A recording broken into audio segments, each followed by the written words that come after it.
first elimination final of the 2014 NEAFL final series began at Graham Road on Saturday afternoon, and Aspley entered the match as favourites, and they quickly set about showing why. Looking for the back of the pack, Hughes. Body work, got rid of his opponent in Rogerson. After John Blair's men registered the opening 2 goals, former St Kilda player Brad Howard got the first on the board for the Bombers before former North Melbourne star Eddie Sainsbury kicked another for the Hornets. Going high there was Andrew Smith. Sainsbury just gets a kick away and over the top, and a little bit of class does the rest. Aspley entered quarter time with a 3-goal lead, but Redland started the better in the second term, with Phil Cast kicking the opening goal within the first minute. The game really started to tighten up in this second quarter. Clinton French got another one back for the Hornets before Cast got his second.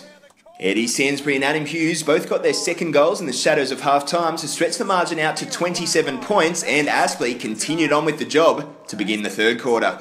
Hughes and Sainsbury both kicked their third goals midway through the third term, and the margin blew out to 46 points, but the Bombers weren't done with yet. They pegged it back by three-quarter time. Starts it right, comes back and goes bang, does Huber gang.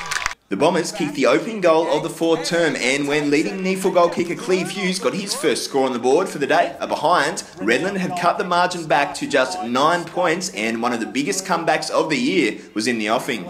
But with his side's place in the finals under threat, enter NEAFL MVP Matthew Payne. He kicked 2 goals in quick succession to wrest the Hornets back control of this contest.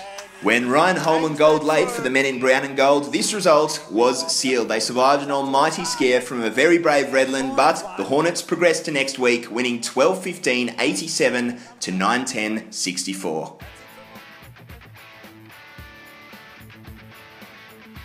Ainsley had said during the week they had a special plan to try and combat the free-flowing football of the Thunder, and in Darwin on Saturday night it was apparent exactly what that was. The Tricolours employed an old-style flood, getting masses of numbers behind the football and frustrating Xavier Clark's men. Former Western Bulldog Nathan Jakura, who was brilliant all night for the Thunder, kicked the opening goal, and captain Cam Eilert got another to give them an early lead, but Ainsley pegged back the margin to just a straight kick at quarter time. There weren't too many highlights from the top end in the first quarter, so former Gold Coast Suns live wire Liam Patrick thought he'd do something about it.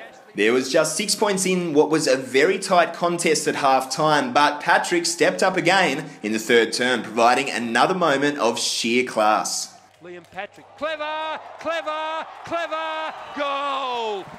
The Tricolours, brave as they were starting to lose out in this midfield battle, hampered by the late withdrawal of stalwart Aaron Vandenberg, and the Thunder got a bit of a roll on, stretching their lead with 2 late goals in the third term.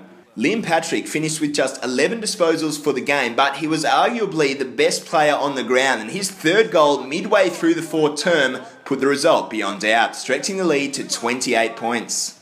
Ainsley, however, did not stop trying. They kicked the last 2 goals of this game to keep the margin to just 17 points, but in the end, the Thunder just had a little bit too much class. They won 7-11, 53 to 3-6, 36.